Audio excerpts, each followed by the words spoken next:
Everybody, back with another TV show spoiler review. And this one, because it's November and Thanksgiving, excuse me, Thanksgiving is on the way, I figure it's perfect time to do a spoiler review of. It's also coinciding with well, of course I should have done it in September. Like usually school opens and blah blah blah blah. Because my next TV show review I'll be doing is season one of My Hero Academia. So this is gonna be a culinary school as opposed to like a superhero school that we'll be doing next. Food Wars season one, and I love this show. I really love this show because usually around the holidays, I just not only I like it's cheesy, but I like watching like Lifetime Hallmark Christmas movies and like Halloween films and stuff like that. And I like watching Halloween and Christmas baking shows and all the crazy designs and contests that be going up against one another. And it's like Food Wars was like right up my alley. And it's like I love the cool, creative foods that they prepare and like the uh, originality of supplementing stuff that if you out of this particular ingredient and you can use another thing as a substitute that because I think because last time I checked there was actually a cookbook based off of Food Wars of all the food that you see from the series that you can actually cook yourself, and I think that's pretty dope because it's actually because person created this probably appreciate the culinary arts and did they research uh just like uh with Yu-Gi-Oh when like the creator God rest his soul like incorporate a lot of Egyptian I want to say mythology but a lot of Egyptian aesthetic into the first generation of Yu-Gi-Oh uh and with like JoJo's Bizarre Adventure, you got music and the musical themes with musical artists names and songs and themes, and incorporating with detect like investigation and detective and stuff like that. And you got Naruto, which is based in like wartime and utilizing like ninja school and all that other stuff. And it's like I love when we get those kind of themes and it kind of incorporates into the overall narrative. Uh, uh, but anyway, season one, it stars Soma Yukihira, son of Joichiro Yukihira, who you later find out in the season, towards the end of the season, that he was one of the most renowned chefs that came out of Tosuke Culinary School, and he was going to cook abroad for a few years, and he decides to send his son, who's been working at their diner since someone was a little kid. It's like, okay, I want you to broaden your horizons. I know you get it, you love it here and everything like that, but you gotta get out there and strengthen. It's kind of like with Pokemon in a way. It's Pokemon but with food. Someone is Ash Ketchum, and he has to get out. I mean, unlike Ash who traveling all across like the Pokemon world in these different regions, but the regions comes to Soma in this school because everybody in these different walks of life learning all these different tricks of the trade. Ash learned from these different rivals and their different skill sets to better himself. Soma had to, pretty much going through that. But as you go through the school, you got to go through this entrance exam thing, and you meet Aaron Nakari. Now, I want to establish this right now, right here and now. This gets borderline fucking pornographic. borderline, not all the way, but there's like, because when you see characters try out each other's food, and if it's like you get these food gasms, and it's like, you taste something good, it's like phenomenal. They kind of over exaggerate that to where people's, sometimes people's clothes are bursting off of them and they're half naked or definitely naked, but like certain things are covering their naughty bits, and it's like, uh, uh, there's some things that's borderline hentai. I was like, wow, they are just. When I first saw this years ago, I was like, wow, they are allowing this on, even though it was airing on Toonami, so the anime can push the line, it's slightly, but man, it's like you got like this character I really love called Meat Meat. Her name is Mito, but like someone like to call her Meat Meat because she is like an expert on all things meat related food, and she's like a complete expert. And I love that character. I love a lot of the supporting characters in this franchise. They're all exceptionally well done. I love everyone in their own unique ways, and I love her interaction because she clearly has a thing for someone, but she's not expressing that. But she is like, she when she's like the center of the stage, she gets extreme. Like the writers and they get extremely lewd with her sometimes because her tits are just constantly bouncy, and she like there was this one episode when she first introduced when she's threatening this different dormitory called Bowl Club, and like when she first introduced, she's like kind of harassing like the guy running it, and excuse me.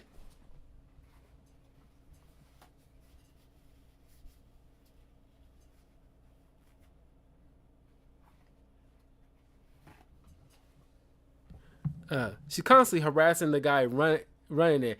And it's like she pinned him to the wall, and like no joke, the first thing you see is her tits bouncing, and it's like God, it's like dang, they do not shy away. Like, oh God, it's like this super lewd, and uh but anyway, someone goes to Erina, and like there are certain times that Erina gets kind of lewd in certain aspects depending on how it's drawn, and like her culinary outfit is kind of like tight for a lot of these girls, and it's like her just her bust is just like woof. It's just like y'all know exactly what y'all doing, and it's like it's crazy. This is like a cooking type of anime, and you got y'all really pushing the line so far as like y'all borderline hentai at this point. You're pushing the line of porn at this point.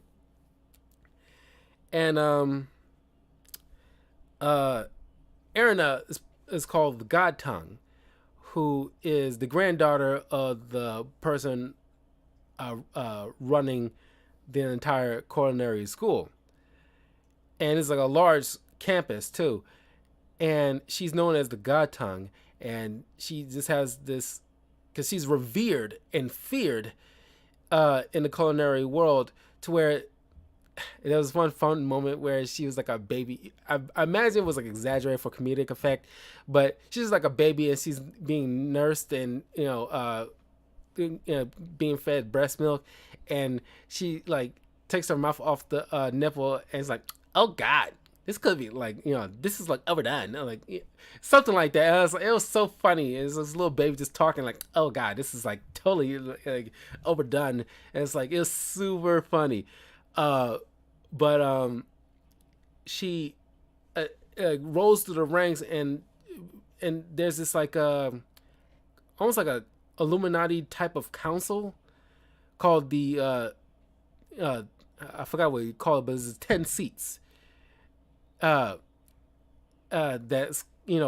are meant for. Well, the only people above them would be like Erina's grandfather, but below him is like the seat of 10, where one of someone's friends he meets at his dorm is part of. He's the number 7 seat, I think. And this dude is just like if you ever watched Fairy Tale, the character Gray, almost always somehow is shirtless. This dude takes it even further, where he's just like almost always like half naked. It's like he's wearing almost nothing but like an apron on half the time. Like, dude, it's like, and he's always in a cheery mood, but he's like an expert cook. Uh, but uh, so it's like it's kind of like in John Wick, where you got like the seat at the table kind of situation. Those higher ups that kind of govern things below them, and the title Food Wars comes from this battle that, in case another cook has a disagreement with another cook, they're pretty much like, uh, uh, they put in down like Aaron, for example, in a different episode, there was this kind of like sumo wrestler type of guy who's running this kind of restaurant that isn't up to the standards of Erina's culinary expertise, and she decides to just bulldoze the entire thing. He challenged her to a food war, and if he beats her, going like the dish is determined by the you know either the judges or like the people doing the challenging, and like let's say the entrance exam was like uh, the culinary dish is egg. So uh,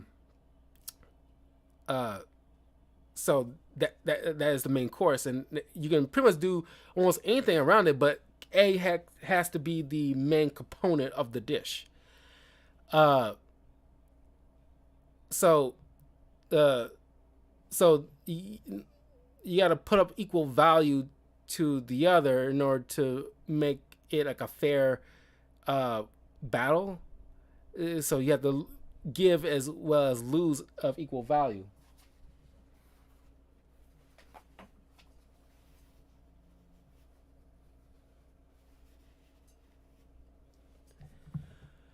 Um, so someone's at the entrance exam, uh, and of course he kind of scoffs at this in place because like, oh, and none of these people are so all these people are so hoity-toity, and they never probably spent any time at a actual diner or restaurant or whatever, or know their customers, and so it's kind of like a flip of what you expect from what. Well, of course, you still get that from a lot of these snooty little uh, uh, side characters.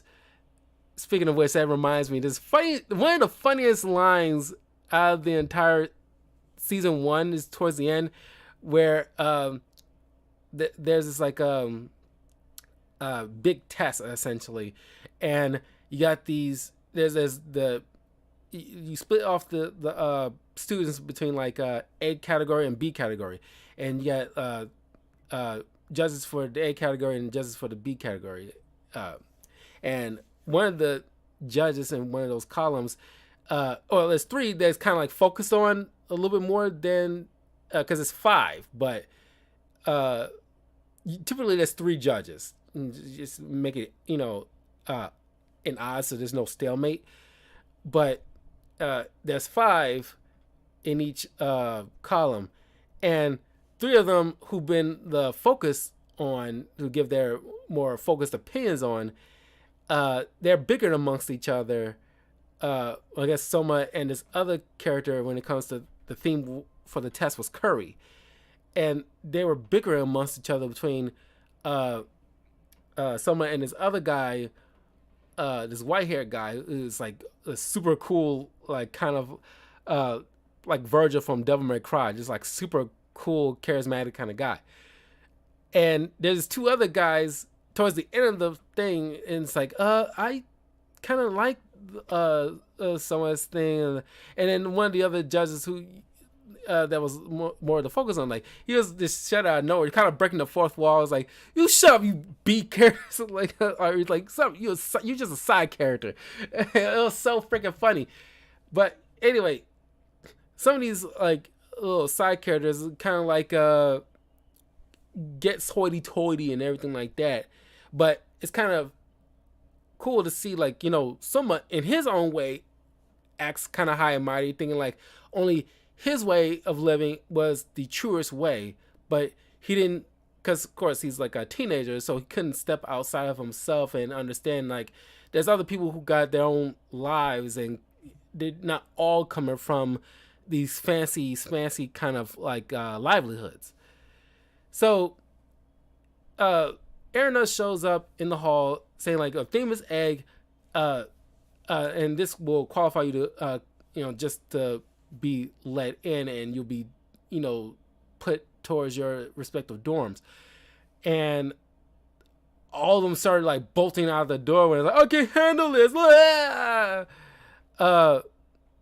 And someone just stays there. He didn't know what the heck is going on because he's not familiar with like their ways. And so he steps up and makes this dish where he still incorporated the egg, but it's almost like a cube gelatinous thing, and it's mixed with like rice. It seems so super common, and Erina takes a bite out of it just because she just, I guess the way because there's more to Erina's life because she has a little bit more hardship of a life than we see in the season 1. But once we get into the later seasons, I'll delve more into that. But her hardship of the way she grew up made her kind of cold in a way. Not super cold, but just like she doesn't give people their fair shake in a way. But she kind of warms up, later on into the season. So she tries it, and she knows what someone served was excellent. And like, because these food gasms, sometimes they get kind of hentai. Other times, you kind of see it like almost like a video game fighting type of aesthetic or other type of anime kind of thing. Because I think it was in later seasons, there's one foodgasm that kind of, the judges, the way they think of it in their mind, is kind of like a battle between these two cooks, and almost like JoJo's Bizarre Adventure type of mindset they had in terms of how their cooking expertise is incorporated. So I thought that was pretty good. In Erina's mind right now, it comes out she's like an angel, and like these little chibi type of cupid things that with someone's face all comes and starts swimming around her, and she's like, oh, get away, and like try to pull off her little blanket or something, and it's funny. It's like, I love it when they get all super cartoony here and there, where they get very chibi kind of anime aesthetic, especially when it comes to the girls, when they get like like one girl's like like just like beating her fist against the guy's shoulder, like it's like, it's so funny. I really like it. You can tell that the artist is having so much fun drawing all these characters, and it's the wildest thing because it can get super intense and super hentai and super cartoony at a drop of a hat, and it kind of flows very well. I think the balance of it, because you can get whiplash in some moments when it comes to some anime when they try to do something like this, because typically you get like a serious moment and then a cartoonish moment in an anime, but this has 3 balancing acts it has to pull off, and it flows very well in my opinion. So Erina, not wanting to admit, because she's that stubborn, at least in this juncture, but she does have a stubborn streak, but she gets so stubborn, like, I do not want to admit that to this kid that his stuff is good. So she's like, yeah, it's disgusting. What? This is so, Of course, she didn't realize her grandfather was listening in, so he overruled her and allowed him access.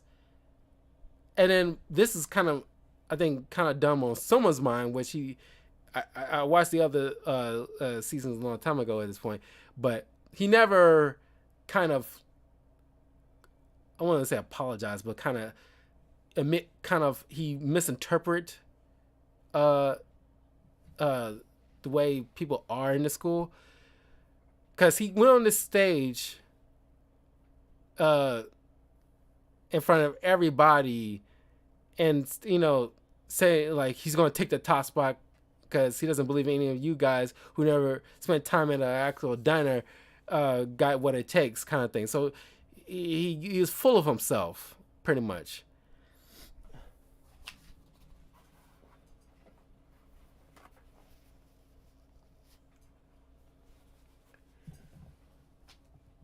So uh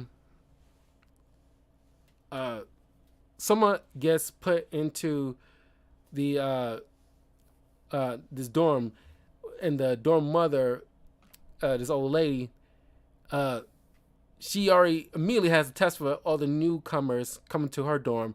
I think it's like a thing for every dorm where like, hey, cook me something right now. And of course, it's in like a pamphlet or something that someone dropped, so he didn't know to bring his own stuff. She allowed him, okay, wherever is in left in my kitchen, fix something. He fixed something. It's so good. She felt like young again, and so he meets the other uh, people in his dorm, like Megami, this blue-haired young girl is very sweet.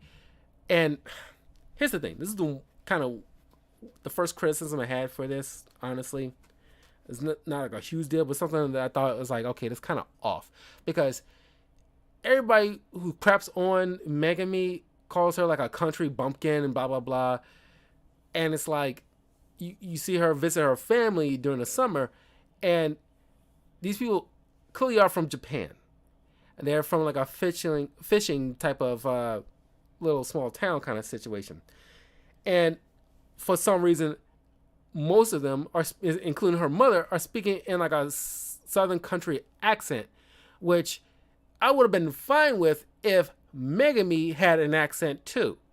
I think that's like a error on like the casting, more so maybe even like the writers themselves, because either all of them gonna have a southern accent or none of them should. It makes no sense for her mom, for an example, talks like she like Forrest Gump's mom, and while she still has like it's kind of like an English dub actress, but clearly she's from Japan, so she should either have the family or the people in the her little town speak like I don't want to say normal English, but English, rather than just southern tone of voice when she doesn't have that. It makes no sense to me. I think that was like an error that that could have easily been like fixed. I don't know, not sure what the mindset behind that was. But you meet Megami, and she's a cool character. You also get to meet, like I said, the guy from the seat 7. He's in here.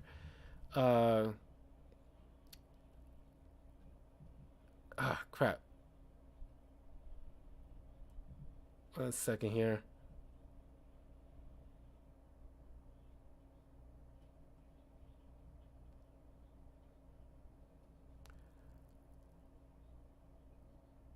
Uh, the dead mother is Fumio. Uh,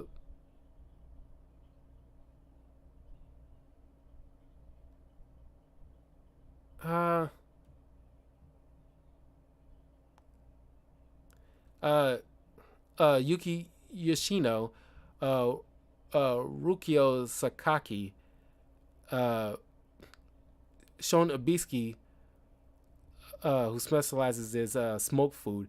Senji uh, is like kind of like a nerdy, uh, like a stereotypical nerd, but he's actually pretty good at food research.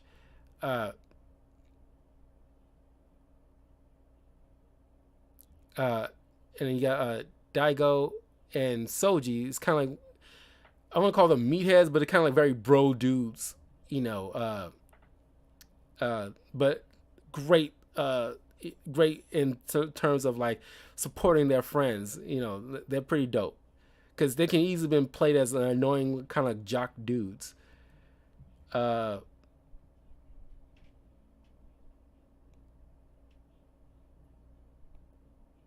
and Satoshi, that's the guy who positions himself in the seventh seat. So those are the people that you spend significant time with. And of course, you got like other supporting characters like the that's not in the dorm, but they become part like meet as well as the Aldini twins. Uh, uh, there's a skinny one who is like a trying to make himself the prompt two rival of Soma. They're Italian twin boys, and then his brother, who for some reason during the summer he loses because he's typically a chubby guy, but that's only during the winter, fall and winter times. But during spring and summer, he's very slim, and it's like weird. Like it's never fully explained why he has such a dramatic weight loss during seasonal periods. Uh, but they're great, and then you meet later on halfway through the season. You meet Erina's cousin. I'm blanking on her doggone name. Uh,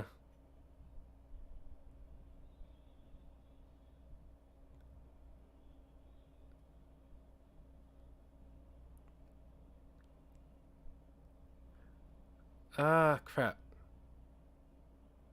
Alice Nakari. Alice Nakari. And she has because she has a little follower or sidekick or assistant, just like Erina has one. Forgot her name, but uh, but Alice's uh, assistant, this dude who usually is like has this very melancholy attitude, but as soon as he puts on this like fiery style headband, like something like mine, but in like fire patterns, he turns into like a wild animal and is very aggressive. Like, uh, uh, I don't know who to use an example of, but just like a very wild nature. And it's like, try this. Come on, you little worthless piece of crap. Try this. And it's like, whoa. It's like, very dramatic shift. Uh, uh, but so the class starts to begin, and like uh and this is a very specific school, so almost any misstep would wind you up in being expelled off the bat. They take this culinary school takes teaching cooking very seriously. It's like if Gordon Ramsay had a culinary school. It's like I imagine it's almost the same strict proportions he probably the strict stakes he probably puts up. Um, there's one moment when some punks try to sabotage Megami and Soma's dish, but they only had a limited time to try to prep a new thing. But the meat involved, Soma came up with like a brilliant idea from years ago when he tried different uh, ingredients in order to make meat tender. If the normal way is eluded to him, it eludes him or something. So he uses honey as a proper thing to make this meat so tender, and you can cook it pretty quickly if he is short on time to do the normal traditional way of making a meat tender. And uh, and him and Megami, because they partnered up, passed. Um, uh, but now getting to the more crucial stories uh, that it's like really hits home that I really thought I was like, wow, this is like really really good. Uh, uh, Along with one of the tests, because they along the way they head out to this different area of the campus where this big hotel that also is owned by the Tosuke school, where it's kind of like Hell Week or something like that, where they go this grueling challenge. It's kind of like like Navy SEALs has this kind of like Hell Week kind of situation where they go like hard, like this is like make or break kind of thing, and you will be expelled immediately if you screw up at least once. You have to like get all done, and of course all the people in someone's dorm all pass, but um, things get very very intense for Megami more specifically, because she's very timid of a person, but very nice. But she knows her stuff. But when she gets flustered, she kind of like wigs out a bit. It's kind of comically, but but it's very cute. Uh, uh, but when she focuses and she's not, as someone teaches her, like don't worry about what anybody else is doing. Just focus on what the task that what you got going on. Focus on you. Uh, uh, and that helps her like hone in on her skills. Uh, After one of this task that is asked of the students, we have a bunch of people coming in. We want you to clear 300 plates of these different types of like egg centered breakfast dishes. Uh, uh, so you can do it in any kind of way you want to, but the theme has to be egg. And someone manages to clear 300 plates just under the wire. And I gotta say, really quickly, the theme song, because in later in the seasons, the theme song doesn't hit as hard as like the theme song in like well, at least because halfway through season one they changed the theme song. The first half of the theme song hits the beginning and the end credit theme song hits so good. I love them. I can listen to them back to back because usually I skip through certain anime theme songs if they're not as good. Uh, but along the way, when someone's going to go to the take a bath, he's singing along to the end credit theme song, which I thought was a nice touch. And Erina, who's also don't know why it seemed like it's co-ed or something like that, or just someone went to the wrong bathroom. He bumps into Erina along the way, and she is also singing along to the same theme song. Clearly, these two having a thing for each other, but no, it's not like a thing, but it's kind of like it will become a thing later on. She, uh,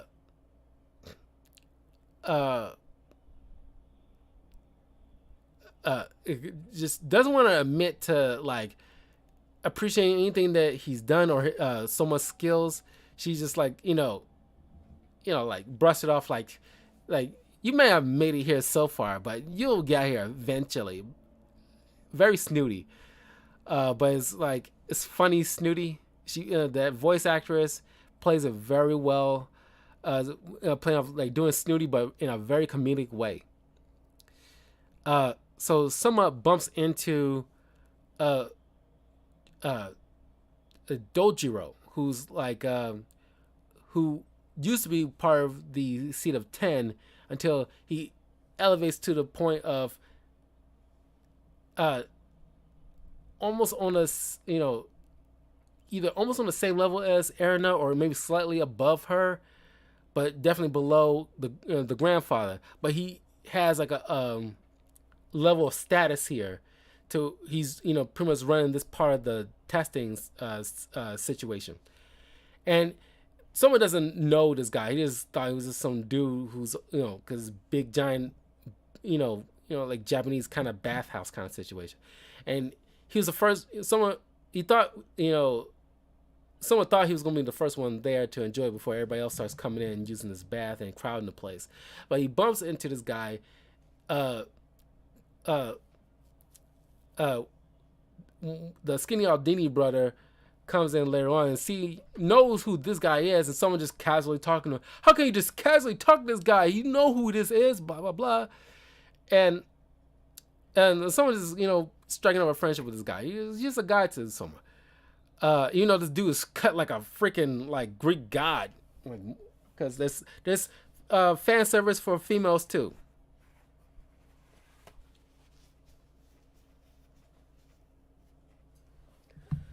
So, then there's this. This is where gets. I established this Dojiro because he plays a part in this next serious moment here. Where Soma and Megumi are in this class with this, because the judges are these former seat of 10 people, and one of them is glasses wearing guy. I forgot his doggone name.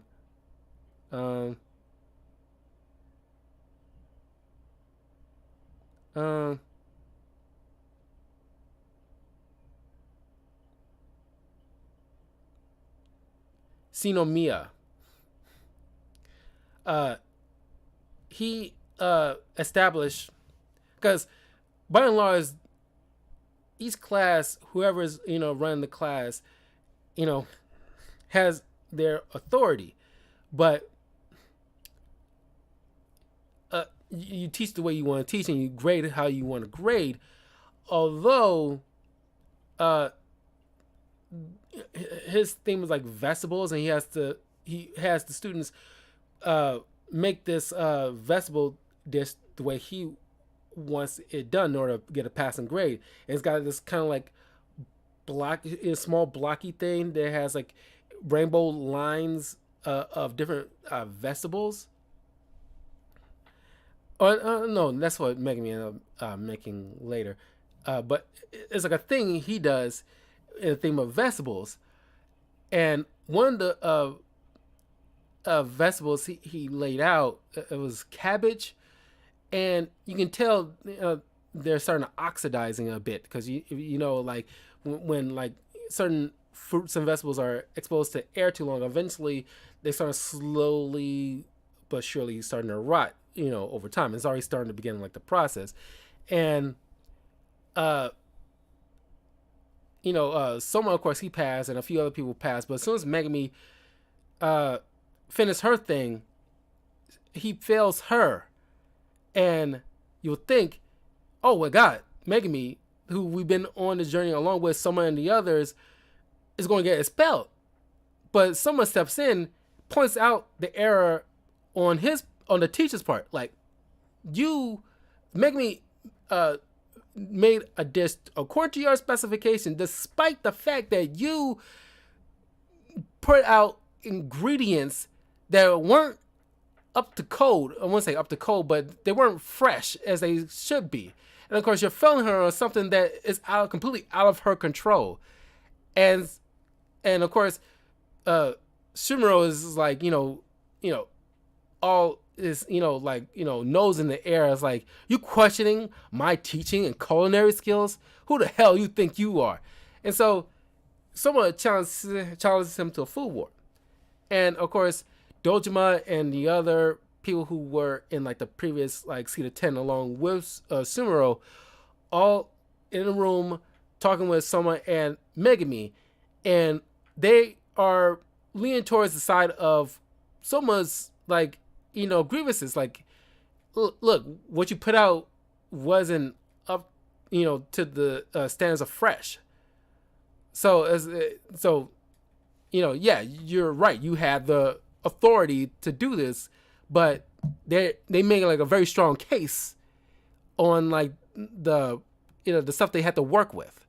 So they go to this secluded place to have their own private food war with three of the former Cedar 10 as the judges, Dojiro as the mediator and setting the rules, and they're gonna repeat the same food this time, but this time with fresher ingredients. So, but the thing is, Dojiro has Megami be the lead chef, and someone has to follow her lead. And Soma at first raised a group, was like, look, I can do this. Look, let me head the thing. Let me, I can do it on her behalf.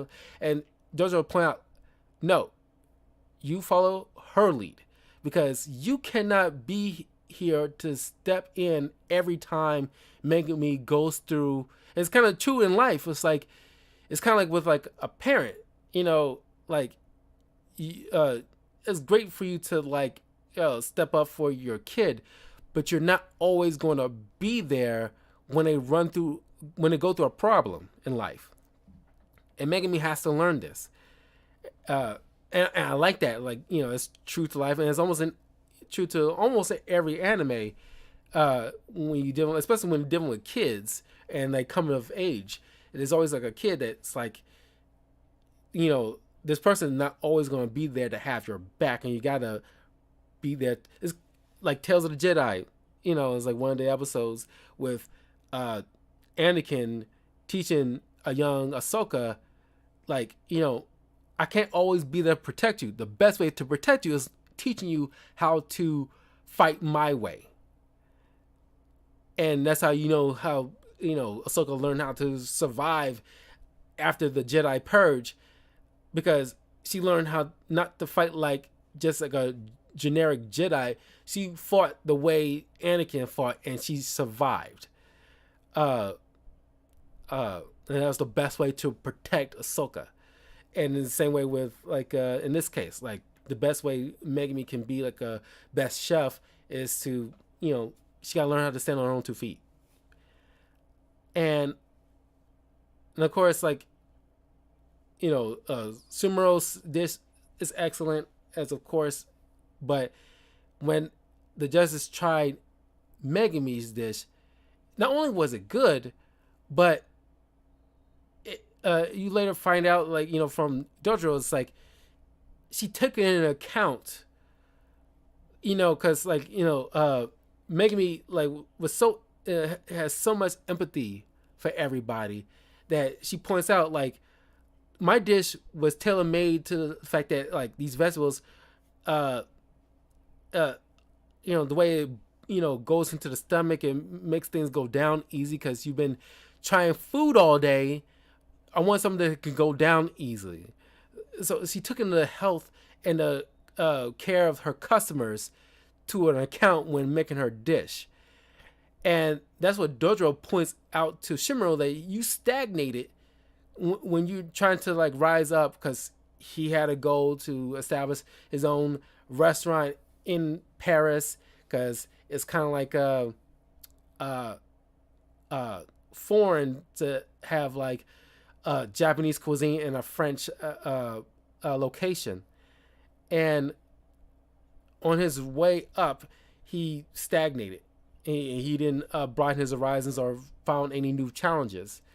So while even though the initial judges put in their vote for Shimuro, Dojiro, another judge who was just just sitting there, and then Shimuro himself was like all putting their vote in for Megami, essentially making it a tie. So Megami gets to stay, and it was like a very emotional scene.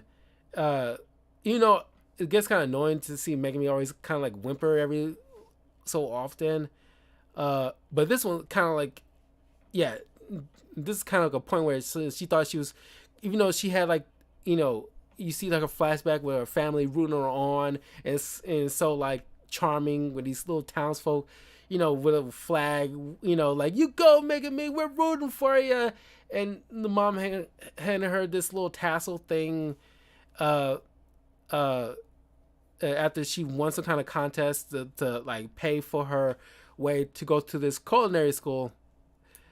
And it's like she thought initially she's gonna go back in shame, and thought that she wouldn't be able to hack it or anything like that, but she managed to like, just prolong it just long enough, and it's like she was broke down, and it's like, oh my god, I didn't lose my way, I didn't fail, because her dread was going back in failure in front of her mom and her friends and stuff like that. But uh, on their way out, uh, Soma uh, was down on himself, thinking like he tied, and that to him that was equal to failure in his eyes. But then towards the end of the series, where this kind of bigger test goes on, as I mentioned before, this theme of curry, uh, you meet these other new supporting characters, and each one like gets, you know, grading in points, and Soma and the